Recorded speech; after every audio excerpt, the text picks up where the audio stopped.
그들이 사도의 가르침을 받아 서로 교제하고 떡을 떼며 오로지 기도하기를 힘쓰니라. 사람마다 두려워하는데 사도들로 말미암아 기사와 표적이 많이 나타나니 있는 사람이 다 함께 있어 모든 물건을 서로 통용하고 또 재산과 소유를 팔아 각 사람의 필요를 따라 나눠주며 날마다 마음을 같이하여 성전에 모이기를 힘쓰고 집에서 떡을 떼며 기쁨과 순전한 마음으로 음식을 먹고 하나님을 찬미하며 또 온 백성에게 칭송을 받으니 주께서 구원받는 사람을 날마다 더하게 하시니라. 아멘. 전우정 한번 인사하겠습니다. 당신에게 부흥이 임합니다. 이렇게 인사하시죠.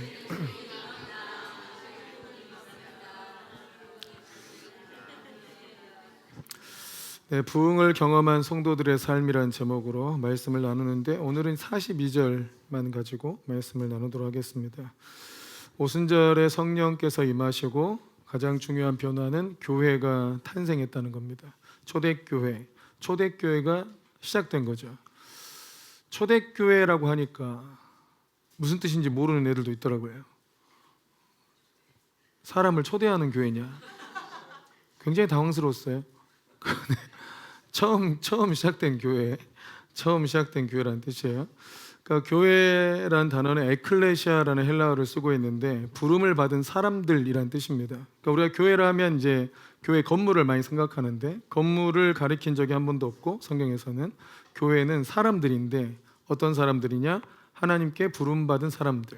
그 사람들의 모임이 바로 교회라고 한 것이죠. 그래서 교회는 무엇을 하는 곳이고 교회는 어떤 곳이어야 되고 또 교회의 본질은 무언가, 또 우리가 이렇게 모여서 교회 생활, 믿음 생활도 하는데 어떻게 하는 게 정말 성경적으로 잘 하는 건가, 이런 것들에 대해서 다룰 수 있는 기회인 것 같아요. 자, 우리가 생각하면 하나님께서 세우고자 하셨던 본래 교회의 모델, 교회의 모습은 어떠했을까를 보려고 할 때 항상 초대교회를 생각을 합니다. 처음에 성령께서 임하셔서 그 성령을 받은 하나님의 부흥을 경험한 그 성도들은 어떤 삶을 살았는가를 연구를 하는 거예요. 그럼 우리가 그러니까 추구하고 본받아야 될 교회는 초대교회죠.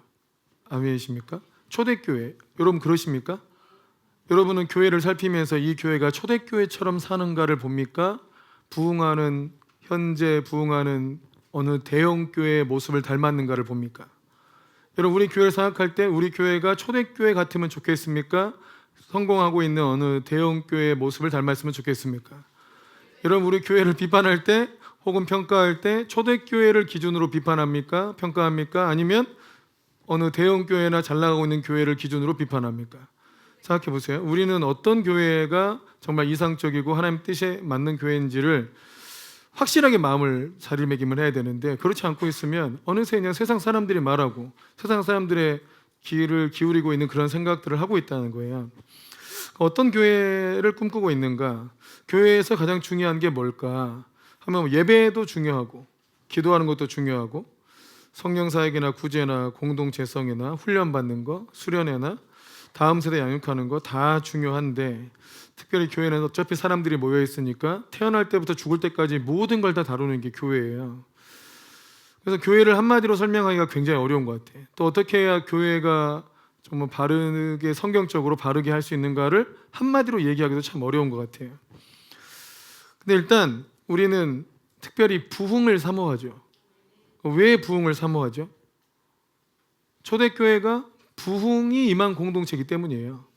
그러니까 또 교회는 부흥이 임했을 때 교회가 교회지, 부흥이 사라지면 교회가 교회됨을 많이 잃어버려요. 그래서 부흥이 사라진 교회로 회복하기를 원하는 게 아니잖아요. 그죠? 부흥이 임해 있는 교회를 이제 회복하는 걸 원합니다. 그럼 일단 부흥이 뭔가를 정의를 해야 돼요. 부흥이 뭘까요? 부흥이 뭡니까? 부흥. 여러분, 우리가 딱 여러분 생각 얘기하지 말고 남들이 그러더라 얘기해 보세요. 부흥한다라고 했을 때 어떤 이미지가 떠오르죠? 사람 수가 많아지는 거, 성도 수가 늘어나는 것들을 일단 떠올라요. 또 부흥한다 그러면 뭐가 떠올라요? 돈 많아지는 거? 뭐 떠올라요? 확장하고 뭔가 영향력이 좀 이렇게 늘어나는 것들을 생각하게 되죠. 근데 물론 그것이 부흥의 열매 형태로 나타납니다. 부흥의 열매 형태로. 근데 가장 본질적으로 부흥이 뭐냐라고 했을 때는 마틴 로이 존스 목사님은 집단적 성령 세례라고 그랬어요. 그러니까 이 성령 세례가 집단적으로 부어지는 거. 이것을 이 오순절 성령 세례하고 똑같죠. 거기에 모여있던 모든 사람들에게 성령이 부어지시고 또 전할 때마다 성령의 역사가 계속 나타났잖아요. 그거를 부흥이다라고 얘기했어요. 저는 이제 그 표현이 아주 적절하고 좋다고 생각을 했는데 그 사역을 해오다 보면서 깨달은 건 뭐냐면 그보다는 지속적인 성령 세례다 라고 생각이 들었어요. 그러니까 한번 부어지고 그대로 안 나타나면 안 되잖아요. 그러니까 지속적으로 성령의 세례가 부어지고 성령의 역사가 활발하게 일어나는 현장이 부흥의 현장이다. 아멘이십니까? 그러니까 이 교회는 예수 그리스도의 몸이고 예수님과 한 몸 된 공동체고 하나님의 성전이에요. 그래서 교회가 교회됨을 확실하게 정의하려면 그 안에 예수님이 있어야 돼요. 하나님이 계셔야 돼. 다른 말로 하면 하나님만 하실 수 있는 일이 그 교회 안에서 일어나야 돼요. 여러분 교회가 복지를 한다. 여러분 교회가 합당한가? 필요한 일이죠. 그러나 여러분 정부가 다 합니다. 다른 기관도 하고 교회만 할 수 있는 일은 아니잖아요. 그 일은. 물론 교회가 다른 어려운 사람들을 돕고 구제하는 것도 당연히 해야 되지만 그러나 교회만 할 수 있는 일이 있다 이거예요. 그 일 때문에 교회가 이 땅에 남아 있는 거예요. 교회만 하나님을 만날 수 있어요. 우리가 복지센터 가서 하나님 만나는 거 아니잖아요. 도서관 가서 하나님 만나는 거 아니고 어린이집 가서 하나님 만나는 거 아니잖아요. 교회만 하나님을 만나게 해줄 수 있고 결정적으로 성령 세례 부어서 하나님의 영을 그 안에 부어줄 수 있는 것은 오직 교회뿐이다. 그래서 교회가 교회 되려면 하나님이 계셔야 되고 하나님 만날 수 있어야 되고 그리고 예수님께서 하시겠다고 하신 불과 성령 세례가 부어지는 일들이 지속적으로 일어나야 된다. 그게 초대교회의 모습이었던 것 같아요. 아멘.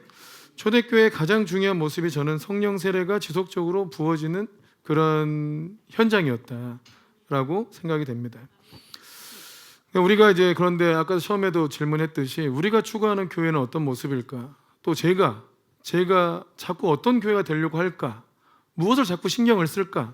라고 생각을 해보니까 어느새 이 칼빈주의에 합당한 교회를 세우려고 하는가? 노예 목사님들이 얘기하는 것들을 들어가지고 이런 거 저런 거 눈치 안 보고 하는 교회를 세우려고 할까? 등등 이런 신경을 많이 쓰게 돼요.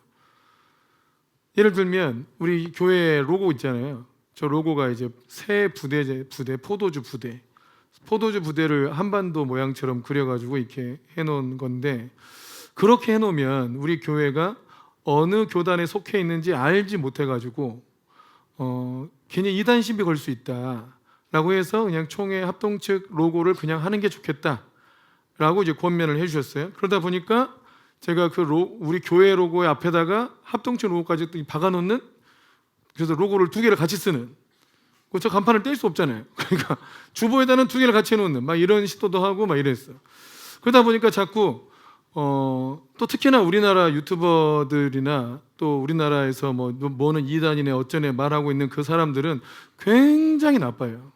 왜 나쁘냐면 칼빈주의가 진리라고 주장하기 때문이에요. 자기가 믿고 있는 신학에서 벗어나면 이단이라 해버리는 게 있어요. 그게 뭐한 짓입니까? 그 논리에 따지면 오순절도 이단이고 순복음도 이단이고 감리교도 다 이단 돼 버려야 돼. 굉장히 어이없는 논리로 세상 이단 정죄를 하고 있거든요. 그러니까 그건 좀 문제가 있고 그런 말들이 있다 보니까 자꾸 우리도 신경 쓰는 게 사람들한테 말 듣지 말자, 이런 구설수에 오르지 말자 이래가지고 그들이 말하는 것을 자꾸 피하는 그런 형태의 교회를 만들려고 하고 있는 거 아닌가 하는 생각이 좀 들더라고요. 여러분은 어떠세요? 여러분 저는 우리 교회가 진리를 추구하는 교회가 되어야 한다고 믿습니다. 그러지 않을 거면 교회 할 필요 없다 생각해요. 저는 솔직히. 그러지 않을 거면 뭐하러 교회 합니까? 근데 우리가 진리를 한 번에 다 할 수 없어. 다 깨달을 수 없으니까. 그러니까 우리가 진리를 깨닫고 정리가 됐다면 그냥 그걸 진리 쪽으로 가야지. 우리가 가지 않고 이건 아니지만 그냥 다른 사람들도 이렇게 하니까 이렇게 하면 여러분 그것은 문제가 있다고 봐요. 그렇지 않아요? 그래도 그냥 묻어가는 게 안전하고 좋습니다 라고 하는 성도님들의 의견이 있을 수 있잖아요. 그죠? 그래서 물어보죠. 묻어갑시다. 말 없이 조용히 갑시다. 진리면 합시다. 진리면 그냥 합시다. 누가 뭐라 하든 진리면 합시다. 유익이 많아요. 일단 내려보세요.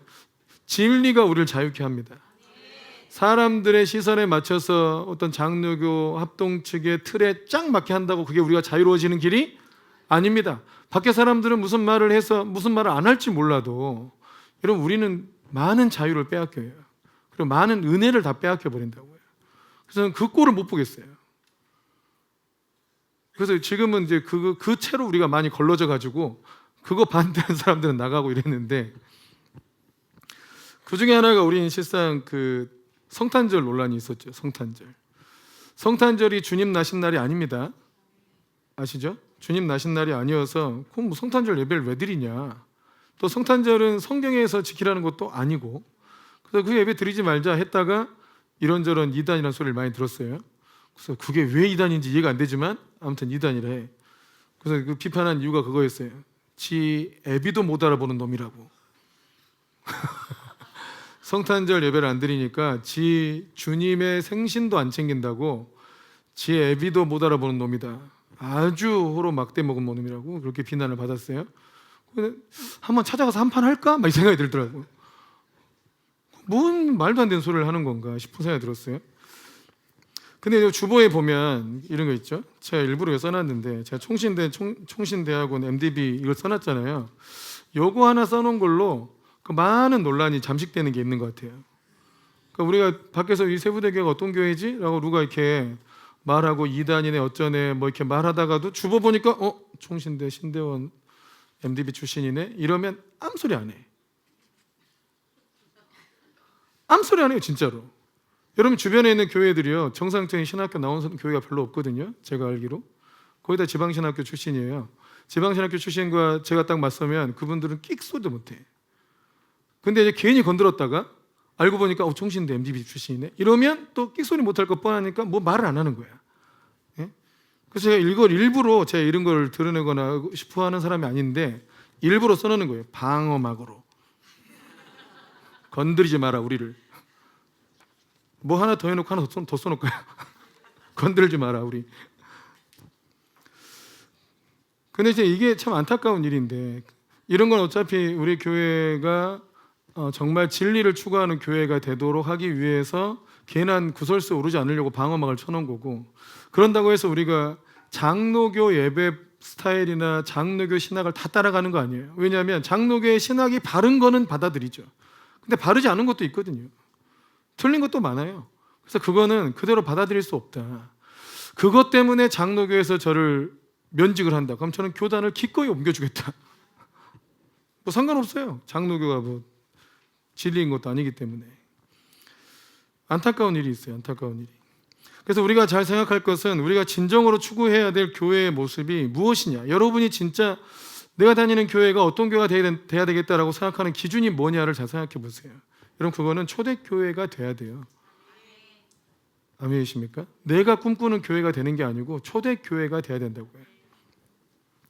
그래서 초대교회의 모습에 대해서 이제 소개한 말씀들인데, 첫 번째로 이 초대교회 성도들은 무엇에 힘썼느냐에 대해서 설명하고 있습니다. 42절 말씀을 한번 읽어보시죠. 42절 시작. 그들이 사도의 가르침을 받아 서로 교제하고 떡을 떼며 오로지 기도하기를 힘쓰니라. 자, 오로지 기도하기를 힘쓰니라 이게 되어 있으니까 기도만 힘쓴 것으로 오해할 수 있는데, 이 단어, 이 동사는 전부 네 가지에 다 걸리는 구조로 되어 있습니다. 사도의 가르침을 받는 데 힘썼고, 서로 교제하는 데 힘쓰고, 떡을 떼는 데 힘쓰고, 기도하기를 힘썼다는 거예요. 첫 번째가 사도의 가르침을 받는 데 힘썼다는 거예요. 사도의 가르침을 받는 데 힘썼어요. 여러분 잘 기억해야 돼요. 여러분 교회는 학교예요. 학교. 가르침을 받는 곳이에요. 근데 교회가 왜 자꾸 예배만 드리면 되지 왜 교회 가가지고 뭘 자꾸 배우냐. 여러분 그 배워야 되는 거예요. 초대교회가 그랬어요. 사도의 가르침을 받기 위해서 계속 가서 배운 거예요. 그럼 사도들은 예수님께 배운 사람들이죠. 예수님께 뭘 배웠냐? 하나님의 나라에 대해서 배웠어요. 여러분 예배만 드려가지고 여러분 예배만 드려서 성경을 알 수 있습니까? 제가 평생 교회 다녔습니다. 평생 교회 다녔지만 예배만 드려가지고 성경을 알 수가 없습니다. 수요예배, 금요예배, 주일예배, 저녁예배 다 다니면 성경을 알 수 있을까요? 그럴 수가 없습니다. 저도 그렇게 성경을 아는 게 아닙니다. 예배만 드려가지고 성경을 알았다? 어린 반프런 좀 소리예요. 예배만 드리면 다윗이 아브라함 아빠인 줄 알아요. 헷갈려. 다윗이 더 중요하게 느껴요. 설교 중에 막 다윗을 강조하면 다윗이 제일 높은 사람인 줄 알고, 아브라함을 좀 덜 강조하면 다윗 다음에 아브라함인가? 왜 생각하고. 여러분, 설교만 들으면 어떻게 성경을 알아요? 놀라우신 분들 같아. 그럴 수 없어요. 제가 성경을 아는 것은 따로 스스로 공부했기 때문이에요.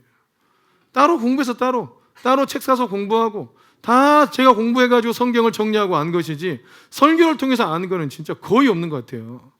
그래서 여러분, 교회는 예배 드리는 곳이지만 또 하나는 학교라는 걸 기억해야 돼요. 부흥을 경험한 성도들이 사도들의 가르침을 받기에 힘썼다는 걸 기억하세요. 여러분, 교회 10년, 20년 다녀도요, 스스로 공부하거나 아니면 이 성경을 가르치는 공부를 하지 않으면 여러분 50년 지나도 성경을 모릅니다. 진짜 몰라요. 그래서 여러분, 공부하셔야 돼요. 아멘이시죠? 그리고 또 주님께서도 내가 너에게 분부한 모든 것을 가르쳐 지키게 하라. 그러니까 지킬 수 있도록 가르쳐라는 뜻이에요.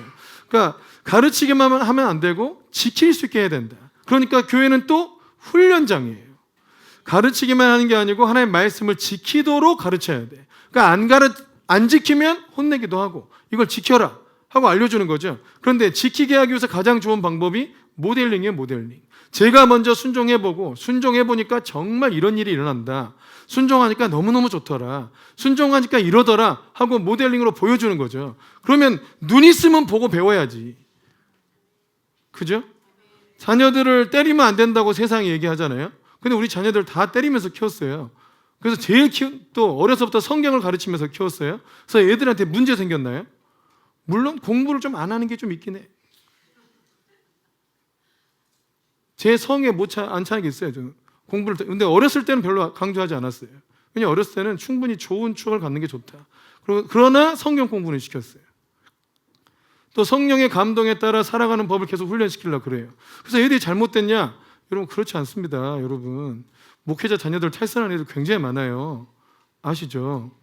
굉장히 많이 탈선합니다. 우리 은진이가 총신대 다니고 있잖아요. 거기에 목회자 자녀들도 있고 뭐 믿음 있는 부모들의 자녀들이 오겠지만 심각해요. 지금만 심각한 게 아니고, 제가 선교단체 대학교 때 있을 때도 일반 대학교 다니면서 성경 공부한 애들이 훨씬 신앙이 좋지, 신학교 다니는 애들이 신앙이 좋지 않아요. 예. 또 신학교 졸업한다고 성경을 아는 것도 아닙니다. 그들은 성경을 공부한 게 아니고 신학을 그냥 겉으로 들은 거기 때문에. 그래서 여러분, 신학교 다닌 사람들이 성경을 잘 알고 믿음으로 산다고 생각하면 큰 착각이에요. 그렇지 않아요. 교만하기만 해요. 갖춰져 있지 않은데 어려운 신학을 배워놓으니까 쓸데없는 교만만 들어가 있다고요.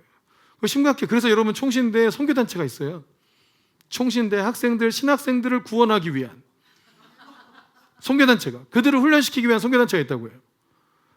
그럼 심각하다고요, 되게. 여러분들, 저는 신대원을 나왔으니까 이 사정을 알았고, 제가 피아노과나 음악과를 가는 사람들은 전부 은사가 있는 사람들이, 그쪽에 은사 있는 사람들이 가서 다 잘하는 줄 알았거든요.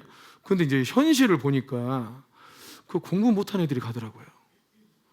공부 못한 애들이 왜 가냐? 그냥 피아노만 열심히 그것만 준비하고 실습을 통과하면 가지는 거예요. 그래서 그냥 이런 사람도 꽤 있어, 꽤. 나는 전부 다 은사 있는 사람만 가는 줄 알았더니 그냥 그것만 연습해가지고 겨우 대학을 가는, 그러니까 대학을 못 갈 것 같으니까 그렇게라도 대학을 보내는. 신학교도 공부 못한 애들이 갔거든요, 대부분. 그러니까 가서 공부를 열심히 하는 것도 아니야. 또 관심도 없어. 그냥 탱탱 놀다가 졸업은 해. 그러다 은혜를 받아. 이런 경우가 많았어요.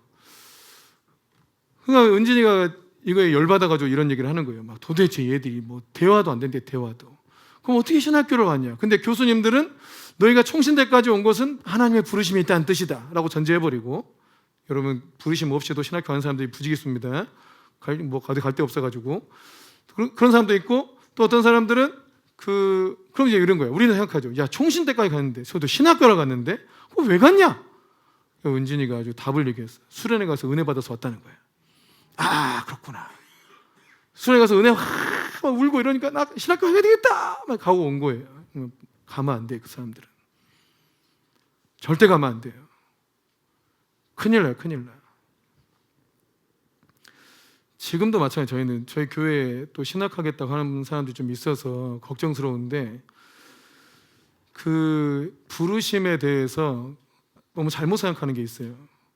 뭐 은혜 받으면 신학교 가는 거 아니에요. 주님이 아무나 받지 않아요, 여러분. 아무나 받지 않아요. 주님의 기준에 합당한 사람을 부르죠.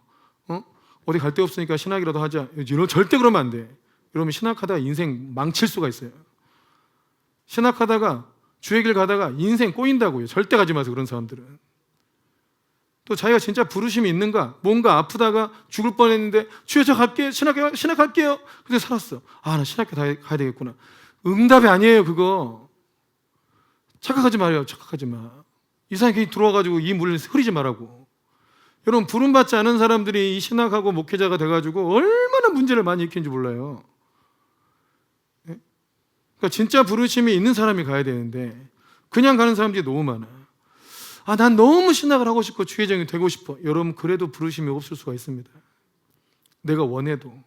또 어떤 사람은 난 절대 안 한다. 그래도 주님이 멱살 잡고 끌고 갈 때가 있습니다.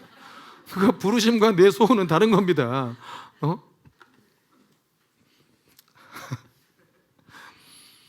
여러분, 우리는 하나님 말씀을 배워야 돼요. 그래서 교회는 하나님 말씀을 계속 가르쳐야 되고 그 말씀을 알게 해야 돼요. 여러분, 우리의 삶의 변화는 하나님 말씀을 알고 그 말씀에 순종할 때 일어나는 것이지 종교적으로 교회 많이 다닌다고 변화가 일어나는 게 절대 아니에요. 여러분, 하나님 말씀에 내가 순종하려면 내 생각과 부딪히잖아요. 내가 왜 이 말씀을 따라야 하는가? 많이 부딪혀요. 그러니까 여러분, 계속 말씀과 부딪히면서 내 생각이 깨지고 부인돼야 내가 순종할 거 아니에요. 그런데 하나님 말씀을 접하지도 않는 사람들이 무슨 수로 자기를 부인하며 무슨 수로 주님을 따릅니까? 여러분, 성경을 배우지 않고 하나님 말씀을 배우지 않으면 주님 말씀대로는 절대 못 사는 거예요. 여러분, 저도 우리가 하나님의 뜻을 분별해서 주의 말씀대로 순종하는 삶을 살게 하려고 하는데 저의 목회에 모든 초점이 있어요. 전부 다 그거예요. 하나님 말씀을 듣고 하나님 말씀대로 순종해 살자. 그게 우리 인생에 절대 후회 없는 하나님의 복이다. 아멘이십니까? 그게 영생의 삶이다. 여기에 초점이 맞춰져 있는데 막상 이거를 가르치려니까 하나님의 말씀이 뭔지도 모르겠고 그 말씀에 순종하는 건 더더욱 어렵고 이런 상황이 생겨요. 그런데 저도 착각을 했던 거예요. 저는 그래서 대학교를 가서 선교단체 활동을 했기 때문에 성경 연구한 게 그나마 있어요. 여기저기 들은 설교도 많고 방학 때면 수련회만 7개, 8개를 다녔어요. 그러니 뭘 얼마나 많이 들었겠어요? 그렇게 다니고 살고 성경 연구도 하고 신대원 가서 하고 또 뭐 설교해야 되니까 연구하고 이런 삶, 이게 말씀에 쌓여 있으니까 하나님의 말씀을 들을 때 분별이 되는데 대부분의 성도님들은 설교만 듣고 있는데 예배 안 빠지고 설교를 잘 들어도 여러분 성경을 알지 못한다니까요. 공부를 해야 돼요. 자기가 정리를 해야 돼요. 요게 안 돼 있는 상태에서 하나님의 말씀을 따른다는 건 거의 불가능한 일이구나. 불가능한 일입니다. 근데 초대교회 성도들은 하나님의 말씀을 배우는데 집중했다는 것을 기억해야 돼요. 디모데전서 3장 15절 16절 말씀에 보면 디모데전서 3장 15절에 시작.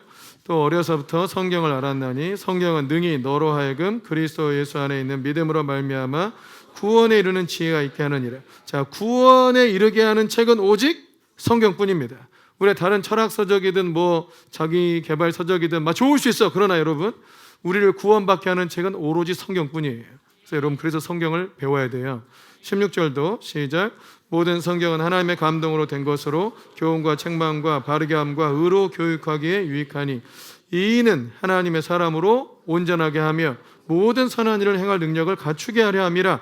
그러니까 성경은 하나님의 감동으로 돼 있다. 이 뜻은 오류가 없다는 뜻입니다. 여러분, 모든 철학과 사조는 전부 오류 덩어리입니다. 여러분, 우리나라 생각해 보세요. 옛날에 웰빙 시대 있었죠. 그다음 뭐 미니멀 시대 뭐 이런 거 있었죠. 그죠? 웰빙 하다가 이제는 나만 살면 돼 이러다가 다 바뀌어요. 다 유행에 따라 한번 스치고 지나가는 거 전부 다.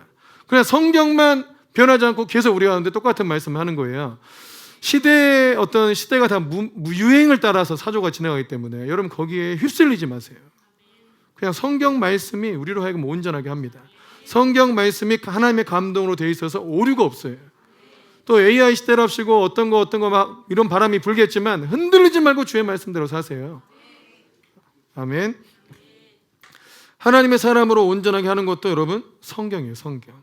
성경을 알아야 하나님 사람이 돼요. 생각이 바뀌어야 돼요. 여러분 우리는 다 이 생각의 지배를 받고 살기 때문에 이 생각, 내가 가지고 있는 이 생각은 전부 어떻게 형성된 거예요? 이 사고 덩어리는 내 경험, 또 좋은 경험만 한 것도 아니야. 근데 이 경험에 대한 내 해석, 또 아주 세속적인 해석, 그래서 만들어진 틀이 내 생각 덩어리예요. 이 생각 덩어리가 하나님의 말씀의 생각 덩어리로 바뀌어야 돼요. 이 작업을 수없이 수년을 해야 됩니다. 수십 년을 해야 돼. 아멘. 여러분 이걸 하려고 성경 공부를 하는 겁니다. 이게 빨리 바뀌면 바뀔수록 하나님의 나라를 누리는 것이 달라지는 거죠. 자, 기준을 해야 돼요. 여러분 성경을 몇 독 하셨어요? 10독, 20독, 30독을 해도 여러분의 생각은 영의 생각 덩어리로 바뀌지 않습니다. 진짜예요, 여러분. 그만큼 해도 안 바뀌어요. 100독을 해도 안 바뀌어요. 뭐 해야 돼요? 연구를 해야 돼요. 읽기만 해서는 안 되고 수없이 내 생각과 부딪히고 싸우고 갈등하고 내 생각을 버리고 하나님의 말씀을 취하고 거기 또 성령의 은혜가 더 덮여져 가지고 전제가 새로워지는 일들이 계속 일어나야 돼요. 그렇게 해야 생각이 바뀌어요. 그러니까 여러분 교회는 하나님의 말씀을 가르쳐야 되고 성도님들은 열심히 하나님의 말씀을 배워야 됩니다. 제가 참 목회를 하면서 안타까운 거는 교회를 오래 다님에도 불구하고 이 생각이 안 바뀌는 거. 그래서 하나님의 생각으로 바뀌지 않는 사람들 보면 내가 목회를 해야 되나 말아야 되나 회의가 들고 또 어쩔 때는 어떻게 해야 이걸 바꿀 수 있을까 굉장히 고민을 많이 하게 돼요. 예배를 드리면 된다. 예배를 은혜롭게 드리는 거 저 잘하는 편이죠. 예? 잘하는 편이에요. 이거는 어디 가도 누가 가도 지지 않을 것 같아요. 잘할 수 있거든요. 근데 그런다고 성도들의 삶이 바뀌는 게 아니더라고요. 기름 부음 받는다고 사람들의 삶이 바뀌는 게 아니에요. 결국은 하나님의 말씀과 수도 없이 부딪히면서 생각이 바뀌어야 되네, 생각이. 그래서 우리 교회에서도 성경을 가르치기 위해서 정말 애를 쓰는데 지금 뭐 우리가 어제 끝났던 R2M 부흥 훈련도 나름대로 성경을 가르치기 위해서 만든 시간이잖아요. 근데 그것도 성경을 막 한 장 한 장 다 가르친 게 아니기 때문에 그냥 교리를 가르친 거예요. 교리를 좀 쉽게 가르친 거예요. 그러니까 중요한 전제 뼈대에 대한 내용만 가르친 거예요. 그 뼈대를 가지고 살을 붙여나가는 식으로 가야 되는데 여러분 이것도 바쁘고 힘들고 뭐 해가지고 안 하잖아요, 잘. 그럼 어떻게 삶의 변화가 일어나겠어요? 저는 우리 교회에 진짜 이렇게 성경 학교를 세우는 게 하나의 꿈이에요, 꿈. 또 저의 사명이라고 생각해요. 성경 학교를 세우고 싶어요. 그래서 누구는 성경 학원을 하라더라고요. 돈 주세요 할 테니까. 거기다 세워놓고 계속 성경만 가르치는 학원을 할 테니까. 그래서 저는 자신 있는 게 있어요. 성경 공부를 저한테 1년만 배우면 평생 써먹을 성경 다 알게 해준다. 이런 자신은 있어요.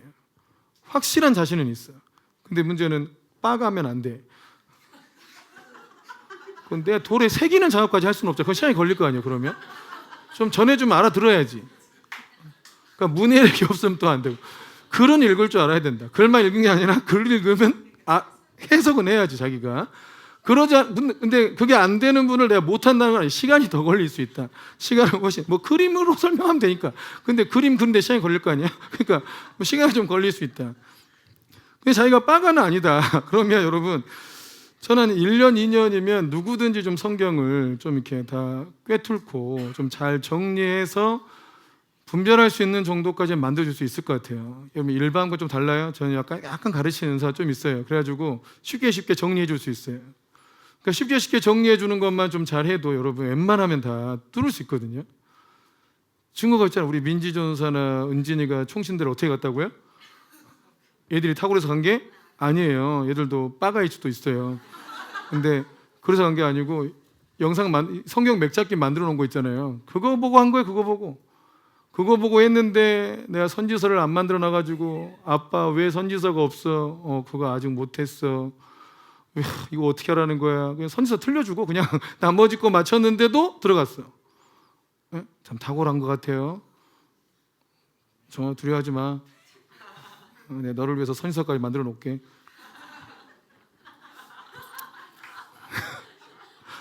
너 신학해야 되나? 몰라?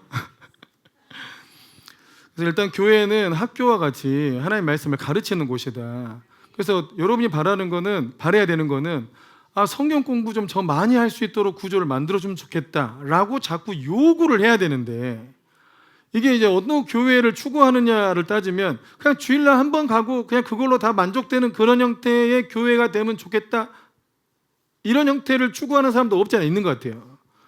여러분, 그걸 추구하면 안 되고 어쩔 수 없이 그렇게 하는 거고, 그러나 교회는 하나님의 말씀을 잘 가르치는 곳이 되면 좋겠다라고 해야 돼요. 여러분, 이거는 제 의견이 아니고 성경이 그렇게 말씀하고 있으니까. 내가 수요예배를 안 나온다 하더라도 우리 교회는 수요예배를 드렸으면 좋겠습니다, 이런 사람 있잖아요. 좀 황당하긴 해. 그러나 여러분, 추구하는 바가 우리 교회가 매일매일 성경을 가르치는 체계가 생기면 좋겠다, 내가 거기를 못 나온다 하더라도 그렇게 추구는 해야 된다 이거예요. 나도 상황이 되면 이제 가겠다. 그러나 아직 상황이 아직 안 되니까 못 가지만, 그래도 교회가 다음 세대나 성도들에게 계속 성경을 가르쳐서 성도들이 성숙하고 하나님의 말씀대로 살게 해줘야 되지 않냐라고 저한테 자꾸 요구를 해야 되는 거라고요. 내 무덤을 판 것 같은 생각이 드는데, 그래도 그렇게 해야 되는 거예요, 여러분. 에? 저한테 그런 요구를 해야지, 그래, 우리 성도들이 하나님의 말씀을 배우고 싶어 하는구나 하고, 저도 더 말씀 공부 더 쉽게, 어떻게 하면 쉽게 또 뭘 가르쳤는데 딱 보니까 한 2명 이해하고 나머지 이해를 못했다. 그러면 와가지고, 목사님 너무 어려워요, 이거 이렇게 가르치면 누가 알아먹습니까? 하면 또 저한테 충격이 돼가지고, 그래, 어떻게든 쉽게 해보자, 어떻게든 쉽게 좀 만들어보자 하고 연구할 거 아니에요? 근데 여러분이 하나님의 말씀을 배우려는 열정이 있어야 되는데, 나는 못 알아먹겠어, 못하겠어 하고 안 해버리면 여러분 영영 주의 말씀을 또 못 배울 거 아니냐고요. 그러니까 이해 안 되면 더 쉽게 알려달라 하세요. 그런데 또 누워서 입만 벌리고 있는 태도는 또 안 돼. 자기도 할 건 또 해야지, 그죠? 그러니까 교회는 하나님의 말씀을 가르치는 학교이기 때문에 계속 이 구조가 교회 안에 세워질 수 있도록 여러분이 좀 도와줘야 되고, 하다 보면 제가 다 못 가르치니까 누군가는 복음 뭐였죠? 진리의 삶 정도는 내가 가르칠 수 있다, 혹은 창세기까지는 내가 가르칠 수 있다 하면 그분이 또 창세기를 가르쳐주고, 이런 체계가 좀 만들어지면 참 좋겠어요. 그냥 성경 맥잡기 교사반을 만들려고 그래요. 강사반을. 성경 맥잡기를 가르쳐가지고 이분이 강의할 수 있는 수준까지 만들어 놓은 다음에 이분들이 하게 해야겠다 하는 좀 그런 생각을 갖고 있어요. 괜찮은 것 같습니까? 네, 최대한 동참해 주길 바랍니다. 두 번째, 이 초대교회는 교제하는 데 힘썼는데, 이 부분을 해석할 때도 이 교제에 대해서 굉장히 오해가 많아요. 도대체 이들은 교제에 힘썼는데 그러면 어떻게 하는 게 교제인가? 여러분, 우리는 교제에 힘썼다 그러면 무슨 생각이 나죠? 카페 그치, 카페 가가지고 또 한 잔 찌끌고 이렇게, 요거 생각해. 밥 먹고 카페 가고 막 그냥 또 이렇게 호수 가고 막 이런 게 교제라 생각하잖아, 그죠? 에? 주로 우리 교제한다 그러면 무슨 생각나? 이런 생각하잖아요. 여러분, 그거 전혀 아니에요. 여러분, 초대교회가 카페 갈 생각했겠냐고. 그거 막 온갖 요 주변에 있는 그 식당과 커피집 수입 올려주는 걸 서로 교제하기는 힘썼다고 표현하지는 않았을 거 아니에요. 여러분, 여기서 정확하게 정리를 잘 해야 돼요. 여러분, 이 교제의 핵심이 뭐냐? 우리가 카페를 가서 만나서 얘기를 했다. 근데 그 만나고 대화했다, 혹은 등산을 갔다, 어떤 활동도 다 상관없는데 그 만남의 중심이 예수님이어야 교제가 되는 거예요. 성경에서 말씀하고 있는 이 서로 교제에 힘썼다는 얘기는 만남의 중심이 예수님이에요. 아니면 이 만남을 주도한 분이 예수님이든지. 그래서 나누는 내용도 예수님이 하신 내용이나 전하라는 내용이나 예수님이 주신 감동이나 이런 것들이 중심이 돼야 교제에 힘썼다, 여기에 해당되는 거예요. 아멘이십니까? 그래서 우리가 어떻게 해야 되냐? 우리 중에도 일어나 그런 일이 많이 있는데, 만약 어젠가 그젠가 우리 아내가 꿈을 꿨어요. 꿈을 꿨는데 우리 홍도환 집사님 어머님과 관련된 꿈을 꿨어요. 우리 집사님 날마다 꿈을 꾸니까 그 꿈을 꿨더니 지금 같이 기도하러 가야겠다 해가지고 모여서 점심 때 어머니 신방을 했다더라고. 여러분, 그런 형태가 교제입니다. 예수님이 가서 신방하라고, 같이 기도하라고 감동을 줬잖아요, 꿈으로. 그래서 예수님이 그 모임을 주도했죠. 그죠? 그게 교제에 힘썼다는 거예요. 그런 일을 많이 하라는 거예요. 그런데 우리 홍수미 집사님께도 하나님께서 친구 전화번호를 찍어주셔가지고 친구한테 연락하고 자꾸 교회 오라고 하죠. 여러분, 요게 교제예요. 주님이 주도해낸 교제. 또 기도하다가 내가 어디 신회를 방문해야겠다. 그럼 또 신회를 가서 또 그들과 하나님이 주신 감동을 나누고 어떤 하나님의 일을 하는 거죠. 여러분, 그것도 교제입니다. 아멘이십니까? 교회에서 힐링룸 하라 그런다. 우리 목장에서 기도하다 보니까 카페 가서 커피 마시라고 감동이 온다. 그러면 감동받고 카페 가면 그게 뭐예요? 교제예요, 교제. 우리 카페 왜 왔지? 주님이 가라고 해서. 주님이 주도하고 주님께서 그 안에서 역사하시는 이 일이 일어나면 전부 그게 교제가 돼요. 아멘이십니까? 그래서 어떤 일이든 다 할 수 있죠. 일회성이 될 수도 있고 정기적이 될 수도 있고. 그럼 예배도 실상은 교제가 되는 거죠. 목장도 교제가 되죠. 근데 그 목장이 정기적으로 교회 안에서 모이지만 그 목장이 교제가 아닌 경우도 있을 수 있잖아요. 어떻게 하면 안 되는 거죠? 그냥 모이는 게 안 되는 거예요. 그냥 모이면 안 돼. 왜 모여야 돼요? 예수님께서 모이라 하셨으니까 모인다는 마음으로 모여야 돼. 또 그 목장을 통해서 하나님께서 뭔가 하실 일이 있기 때문에 모이라 하는 거예요. 또 누구는 막 기도하다 보니까 나라를 위해서 기도해야겠다. 이 선거철인데 그럼 또 이렇게 막 논란이 많잖아. 우리나라에 사전투표가 막 부정투표 많다. 기왕이면 직접 찍어야 돼요. 기왕이면. 또 사전투표가 무조건 나쁘다는 건 또 아니야. 투표할 수 없는 사람들에게 투표할 수 있는 기회를 주기 때문에 좋은 제도긴 하나. 근데 이제 부정이 있을 수 있으니까 잘 써야 되는데 아무튼 어찌됐든 정치 참여도 한다. 요거는 교제예요, 아니에요? 그냥 정치 참여하는 건 교제가 아니죠. 그런데 나라를 위해서 기도합시다. 부정선거가 일어나지 않도록 같이 기도합시다 하는 마음을 받은 사람들이 모여가지고 기도를 해. 그거는 교제예요, 아니에요? 그건 교제가 돼요. 정리되셨죠? 어렵잖아요. 어려우신 분, 효정아 이해했어 안 했어? 이해했지? 그래. 우리 효정이한테 공부의 기름 부음이 임하고 있습니다. 이 믿음이 필요한 이 일이 일어나고 있습니다, 여러분. 할렐루야.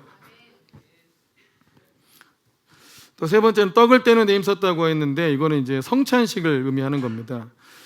이 성찬식은 우리는 이 장로교에서는 뭐 1년에 2번 하면 많이 하잖아요. 그래서 이게 예배하고 구분된 것처럼 생각을 할 수 있는데 여러분 이 성찬을 했다는 건 예배 드렸다는 거예요.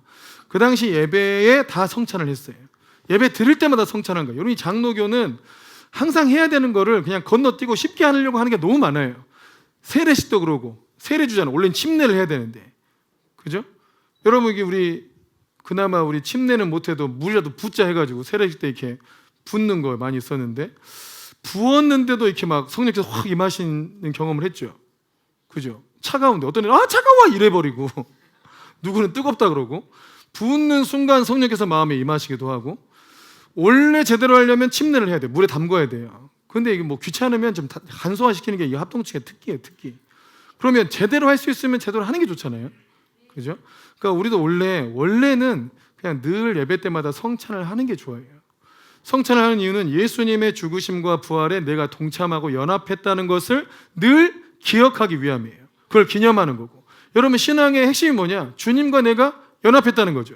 주님이 나를 위해 죽으실 때 내 죄가 사함받고 주님이 부활할 때 내 안에 새 생명이 들어왔다는 거예요. 그래서 우리가 사는 생명은 심장이 뛰고 있는 것 같아서 내 심장이 뛰는 것 같지만 실상 나를 이끌고 나의 존재를 변화시키는 생명의 원동력은 주님의 부활의 생명이다. 그거를 인지해야 돼. 자꾸 인식해야 돼. 예수님의 부활의 생명이 내 안에서 일하고 있다. 믿으십니까? 그 생명력으로 내가 살고 있다. 아멘이세요? 그럼 병든 자가 내 생명이 줄어가겠구나 이렇게 생각하겠어요? 아니면 병든 자라도 부활 생명이 있으면 이제 내 생명은 부활 생명이므로 내 생명의 기운을 살리고 있다라고 믿고 살겠어요? 그렇게 살아야 되겠죠? 아멘. 여러분 주님의 말씀도 부활의 말씀이고 그 생명도 부활 생명이에요. 내가 주님과 연합되어 있다는 걸 늘 기억해야 돼. 여러분 이게 성찬의 의미인데 이 성찬을 늘 하는 것도 얼마나 좋아요. 그러니까 여기서 우리가 이제 깨달아야 할 거는 예배드리기를 힘썼다는 거예요. 여러분 예배드리기를 힘쓰고 사모해야 돼요.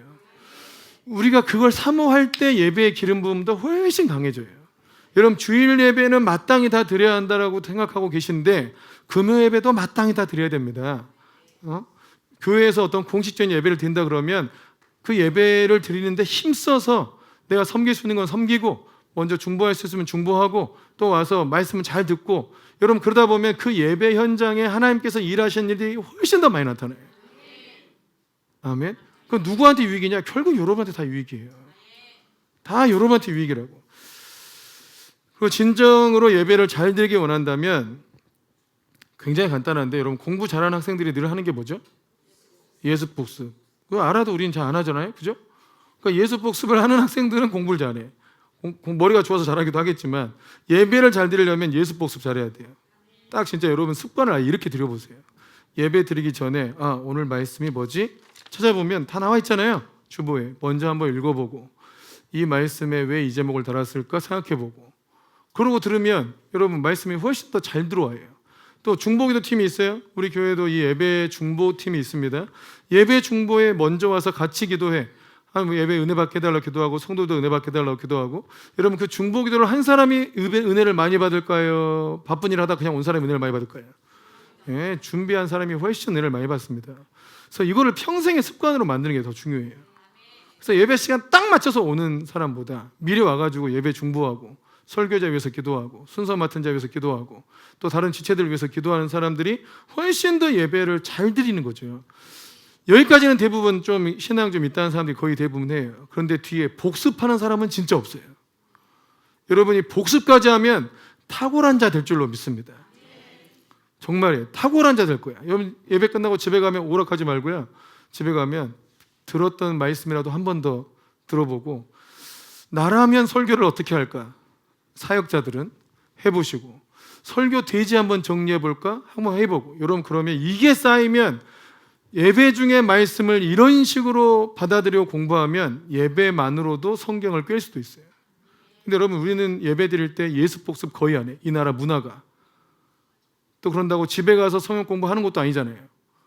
그러니까 예배라도 예습하고 복습하는 습관을 좀 들여보면 훨씬 더 많은 유익이 있어요. 아니면 여러분이 설교를 하세요. 아주 좋은 방법이에요. 설교를 하면 예습 복습을 할 수밖에 없어요. 어떻습니까? 돌아가면서 한 번씩 하는 거. 정신 바짝 듭니다, 아주. 우리 안수 집사님도 한 번씩 돌아가면서 설교 한번 해볼까요? 네? 마지막으로 네 번째는 기도에 힘썼습니다. 기도에. 초대교회는 기도에 집중했어요. 많은 시간을 기도에 드리는 거 좋은 일이에요? 안 좋은 일이에요? 좋은 일이에요. 훌륭한 일이고 또 하나는 쉽지 않은 일이에요. 누구는 기도 늘 많이 하는 사람들은 그 기도가 쉽다고 생각할 수 있는데 여러분 쉽지 않아요. 그럼 그들은 어떻게 기도를 이렇게 많이 하고 집중할 수 있을까요? 나는 애초에 기도의 은사가 없어서 안 됩니까? 저 사람은 태어날 때부터 기도 은사를 받았으니까 잘 됩니까? 그러지 않고요. 뭔가를 잘하는 사람은 거기에 집중을 하기 때문이고요. 다른 걸 포기하기 때문이에요. 남들은 더 잘 수 있지만 나는 잠을 포기하고 와서 기도를 하는 거고요. 남들은 놀 수 있는데 나는 안 놀고 나는 기도를 하는 거거든요. 그러니까 뭔가에 집중을 하고 있기 때문에 기도에 더 잘하는 거예요, 기도를. 그럼 기도를 잘 안 하는 사람들의 특징은 뭐냐? 집중을 안 한다는 거예요. 근데 이렇게 말할 수 있어요. 기도가 안 됩니다. 이렇게 할 수 있잖아요. 실제로 저 사람은 기도가 그냥 술술술 나오는데 나는 기도가 안 나옵니다. 할 수 있잖아요. 여러분, 그거 저는 핑계라 생각해요. 왜 핑계라 생각하냐면 여러분 일단은 여러분 공부 안 된다고 책을 안 보면 핑계예요, 아니에요? 난 수학 못한다고 수학 공부하려고 자리도 안 잡으면 그거는 수학 못하는 게 핑계예요, 아니에요? 다 핑계예요. 아니 좀 하루에 1시간씩 내가 수학 공부하겠다 정해놓고 문제가 풀리든 안 풀리든 거기서 막 씨름은 해보고 나서 안 된다 해야지. 여러분 기도를 하려면 일단 시간 정해놓고 시간을 떼놓으세요. 그리고 앉아있으세요. 거기에 주여 할 말이 없다. 앉아 계세요. 그냥 거기에 그냥 앉아 계시라고. 그럼 주님이라도 얘기하시겠지. 에? 내가 기도하러 딱 앉았는데 1시간은 내가 기도 시간이야. 딱 앉았어. 주여 감사합니다. 하다 보니까 세계평화도 다 놓고 기도하고 트럼프까지 위해서 기도하고 막 다 했는데 할 말이 없어 이제. 그럼 이제 가만히 계세요. 그럼 주님이 말씀하시겠죠. 그렇게 1시간을 있어 봐야 돼요. 매일매일 시간을 정해놓고 있어 봐야 뭔 기도를 배우든 뭐 기도를 하든 뭘 할 거 아닙니까? 굉장히 중요한 거예요. 여러분 기도를 배울 때는 시간을 정해놓고 하는 것부터 해야 돼요. 기도를 오래 하고 싶은데 오래 하기 힘들다. 어떻게 하면 될까요? 그냥 오래 앉아 있으세요. 그거 일인가? 기도 앉아있는데 기도가 안 나와. 그냥 앉아 계세요. 아니 몸도 어떻게 3시간 동안 내내 말을 할 수가 있어요? 기도할 때 3시간 동안 계속 말하면서 기도하는 분도 있어요. 네, 우리 우리 마영실 권사님이 어떻게 이렇게 오랫동안 기도할 수 있는가를 제가 연구했어요. 그 비밀이 뭔지 아세요? 입에 힘을 하나도 안 주고 기도해요.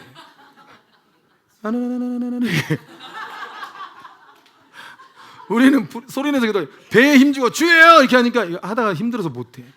근데 우리 권사님은 계속 힘을 하나도 안 주고 기도해. 이것도 여러분 오래 앉아 있다 보니까 터득된 거예요. 기도가. 아, 기도를 이렇게 해야 오랫동안 할 수 있겠구나. 그잖아요. 다 터득된 거야. 여러분 앉아 있어야 터득이 돼요. 제가 어느 공항에 갔더니 그 진짜 공항에 그 이슬람 기도실이 있더라고요. 그 기도실에서 기도한 사람도 있는데 그 기도실이 찾아가기 힘들면 그 이슬람 사람들은 그 어디 엘리베이터하고 벽 사이에 틈, 딱 내 몸은 들어가지도 않을 것 같은 그 틈에 들어가 가지고 거기서 딱 기도하고 있는 제가 그 이슬람 산을 봤어요. 그거 제가 사진도 찍어놨어. 너무 놀라워가지고. 그 사람은 딱 기도하는 시간이 되면 딱 거기에 도자리 깔고 그냥 딱 앉아서 이렇게 이러고 있어. 딱 이러고. 진짜 놀랍더라고. 우리는 그 모습을 보면 되게 이상하게 보이죠. 참 별났다. 근데 여러분 원래 유대인들이 그랬습니다. 초대교회 성도들이 그랬습니다. 초대교회 성도들이 시간 정해놓고 성전 갔죠. 그러면 성전 사라지고 나서 그 습관 어디 갑니까? 시간 정해놓고 기도했습니다. 시간 정해놓고 그 시간 되면 그냥 만사 제껴 기도한 거예요. 다니엘도 그랬고. 아멘. 여러분 그 이슬람들이 이상해 보이는 게 아니고 우리가 그렇게 해야 돼요. 시간을 정해놓고 그냥 기도해야 돼. 우리가 물론 돗자리 깔고 이거 안 할 거지만 그러면 다른 사람들 나 지금 기도 시간이니까 기도 좀 하고 올게 하고 딴 데 가서 기도 좀 하고 오고 이래야 돼. 아멘. 그러니까 사람들하고 얘기하느라 뭐 하느라 기도 시간인데 여러분 주님과 기도 시간 지키는 게 더 중요합니다. 사람들과 대화하는 것보다. 나 지금 기도 시간이니까 30분만 기도하고 올게요 하고 기도하고 오고 막 다시 하고 이러세요. 괜찮지 않아요? 나는 어떤 목사님이 진짜 또 어디만 가면 1시간 반을 그냥 기도하더라고요.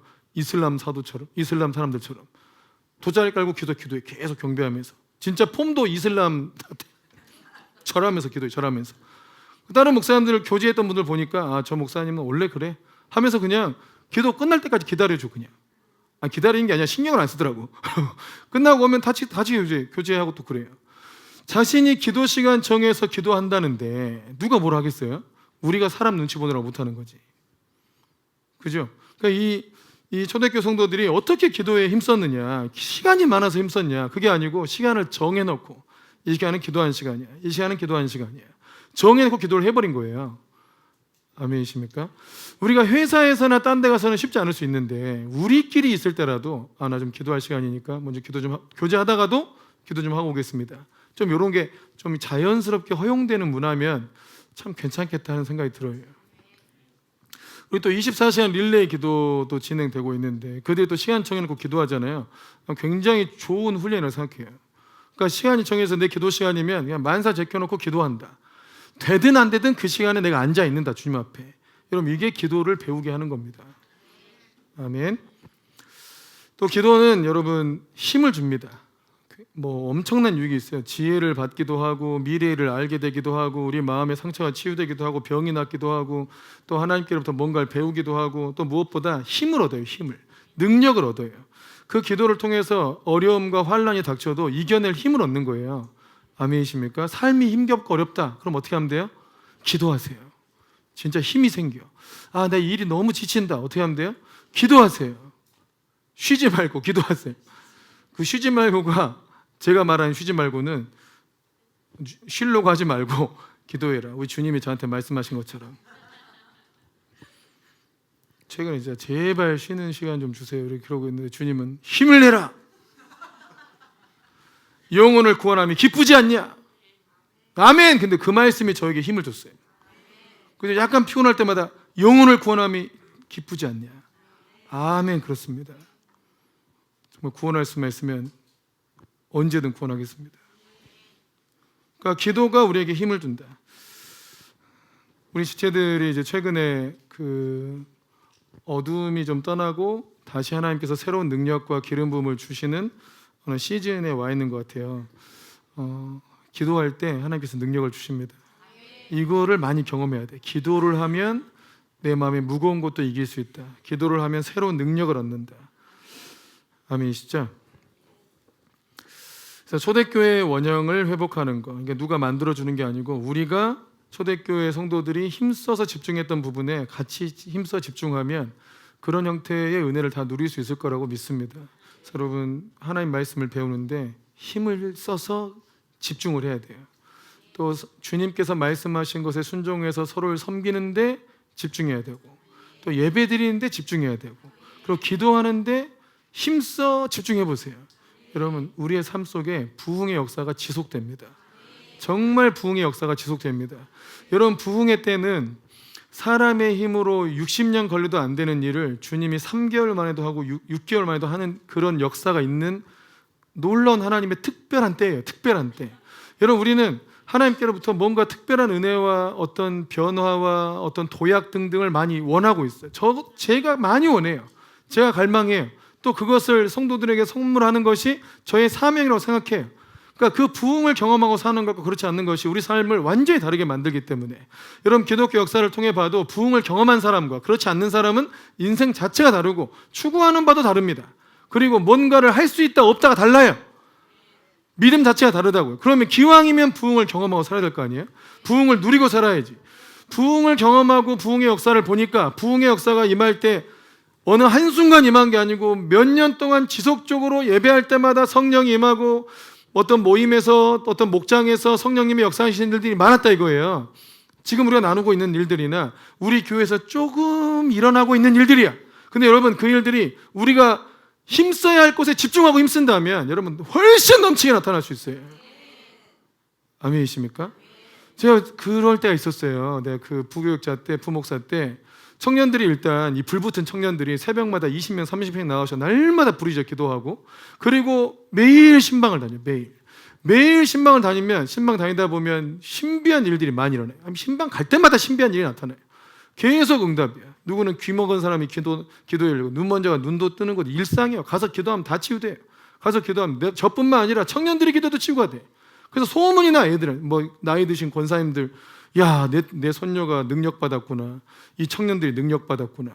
그 청년들이 예배인도 하면 막 기름 부음이 철철 흘러넘치고, 얘들한테 형통함이 있었겠어요, 없었겠어요? 전부 다 형통하죠. 근데 이들이 그 부흥의 흐름이 끊어져 버리니까 인생이 꼬여버려요. 바로 인생이 막혀버린다고요. 부흥의 역사와 부흥의 구름 위에 이 안에 있을 때는 정말 놀라운 형통함이 있어요. 여러분, 우리 교회 안에 이런 부흥의 역사가 있어야 되지 않겠어요? 아멘이십니까? 여러분, 여기에 같은 비전을 품고 같은 꿈을 꾸면 좋겠어요. 그러면 결국 저도 집중하는 게 이 네 가지고요, 성도님도 집중하는 게 이 네 가지예요. 말씀을 배우는 것, 기도하는 것, 하나님의 말씀대로 순종해서 그 말씀을 나누는 것, 그리고 예배에 집중하는 거거든요. 여기에 집중할 때 하나님의 부흥의 역사가 지속되고 더 임하고 더 임하게 되고, 여러분, 우리 성도님들도 여기에 집중해 보세요. 집중해 보세요. 정말 내가 한번 해보세요. 삶이 어떻게 달라지는지. 이렇게 했는데도 안 나타나면 그때 가서 때려치세요. 해보지도 않고 진짜 될까 안 될까 이러고 있더니 바보 같은 짓이에요. 바보 같은 짓이에요. 여러분, 이걸 해서 은혜 누리는 사람이 부지기수고 천진데 왜 그걸 주저하고 있습니까? 해봐야겠다. 그 은혜 나에게도 나타나겠지. 아멘. 여러분, 재정적인 것도 마찬가지예요. 여러분, 하나님의 영광이 임하는 곳에 재정이 따라옵니다. 여러분, 기억하세요. 여러분, 재정이 없다가 재정이 채워진 때를 기억해 보세요. 그리고 주님이 어떻게 인도했는지를 기억해 보세요. 신앙부터 챙겼어요. 여러분, 재정을 채워줄 때 주님이 신앙부터 챙긴다고요. 신앙이 좋아지고 하나님의 은혜를 기억하게 되면 재정도 도와주잖아요. 단순하지 않습니까? 내가 신앙이 더 좋아지면 부도 더 오겠구나. 내가 주님을 더 사랑하고 주의 은혜를 더 기억하면 하나님의 재정도 더 채워주겠구나. 내 재정적 영향을 더 키워주겠구나. 간단하지 않아요? 더 그래야 돼요. 근데 이 신앙을 키우는데 집중하게 되는 게 어려운 거예요. 그것이 되는 게 여러분 은혜입니다. 그래서 이걸 구하세요. 하나님, 내가 이 네 가지 일에 집중할 수 있는 은혜를 주십시오. 이 네 가지 일에 부흥을 경험했던 초대교회 성도들이 집중했던 이곳에 나도 집중할 수 있도록 은혜를 더하여 주십시오. 여러분, 이 기도로 하세요. 이 은혜를 구해야 돼요. 아멘.